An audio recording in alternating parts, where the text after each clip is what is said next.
जय श्री कृष्ण एवरीवन। आज हम बात करते हैं कि कैसे देखा जाता है कैरियर को जॉब की कुंडली में। आप सभी जानते हैं कि भाई हम लोग सुबह 9 to 5 जॉब करते हैं, है ना। सुबह से बैठे रहते हैं और शाम तक जॉब करते रहते हैं। इसका क्या मतलब है कि भाई हमारा मैक्सिमम टाइम हमारा लाइफ का अगर मैं बोलूँ तो जॉब में चले जाता है। अच्छा जी, और जो लोग आप में से बिजनेस करते हैं तो भाई बिजनेस में तो आप रात में सोते सोते समय भी बिजनेस के बारे में सोचते हैं।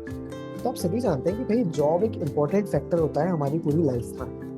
अब देखिए, जॉब में अगर जरा सी भी परेशानी जाती है ना तो हमारा मानसिक संतुलन हिल जाता है, मतलब टेंशन हो जाती है। तो अब इसी चीज को कुंडली में कैसे देखा जाता है? तो देखिए, इसको देखने के लिए सबसे पहली चीज हम लोग क्या करते हैं, जब भी कुंडली आती है सबसे पहली दृष्टि जाती है 10th भाव के ऊपर।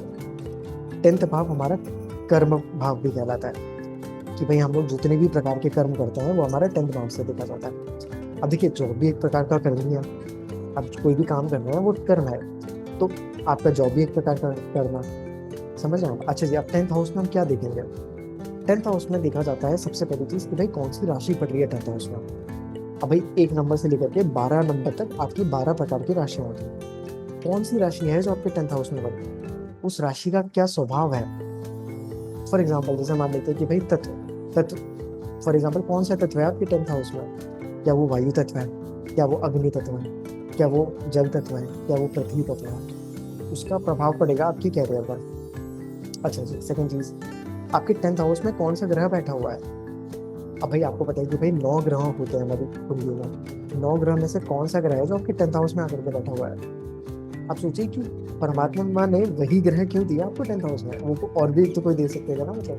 लेकिन आपको वही पड़ा है तो उस प्लेनेट का प्रभाव आपकी कैरियर में पड़ेगा ही पड़ेगा। समझ रहे हैं हम? अच्छा जी, फिर थर्ड आता है जी, आपका 10th लॉर्ड कहाँ पर जाकर के बैठा हुआ है? आपका जो दशमेश है, 10th लॉर्ड का स्वामी है, वो कुंडली में किस राशि में बैठा हुआ है, किस भाव में बैठा हुआ है, किन ग्रहों के साथ बैठा हुआ है, क्या अच्छा बैठा हुआ है या पीड़ित बैठा हुआ है। अब भाई मान लेते हैं कि आप ऐसी कुंडली लेकर के पैदा हो गए जहाँ पर आप 10th लॉर्ड पीड़ित है आपकी कुंडली में, तो जी वहाँ पे तो परेशानी रहेगी जी, मतलब आप समझिए ऐसी कुंडली में परेशानी देखने को मिलती है, तो वो देखा जाता है जी। अच्छा, इसके अलावा फिर देखा जाता है कि भाई आपका शनि, आपको पता होगा शनि कर्म कारक बोला जाता है शनि को। आपकी कुंडली में शनि कैसा बैठा हुआ है? क्या वो अच्छा बैठा हुआ है, क्या वो पीड़ित बैठा हुआ है, किन ग्रहों के साथ बैठा हुआ है, उसका प्रभाव भी आपकी मतलब मैं बोलूँ जॉब में देखने को मिलेगा ही मिलेगा।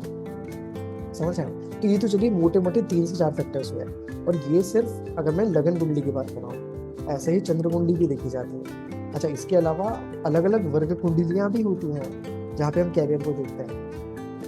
उसमें से एक कुंडली होती है डी10 कुंडली। भाई डी10 कुंडली बनी ही कर्म मतलब कैरियर के लिए है, जिसे हम दशमांश कुंडली बोलते हैं। आप समझ रहे हैं? उसमें और प्रॉपर डिटेल्ड में सब कुछ पता लग जाता है उसमें कि भाई आप कैसी जॉब कर रहे हैं, कहाँ जॉब कर रहे हैं, बहुत सारी चीजें पता लगती हैं। और ये तो एक कुंडली है, उसके अलावा भी बहुत सारी अलग अलग कुंडलियां होती हैं जिसको चेक किया जाता है आपको कैरियर निकालने के लिए। आप समझ रहे हैं? तो अच्छा, आपने ऐसे भी केसेस देखे होंगे ना कि भाई बहुत समय से आप जॉब कर रहे हैं, अभी तक तो कोई परेशानी नहीं आई, फिर अभी जैसे ही आपने कोई जॉब चेंज करी, आपने नई कंपनी ज्वाइन करी, आपको परेशानी आना चालू होगी।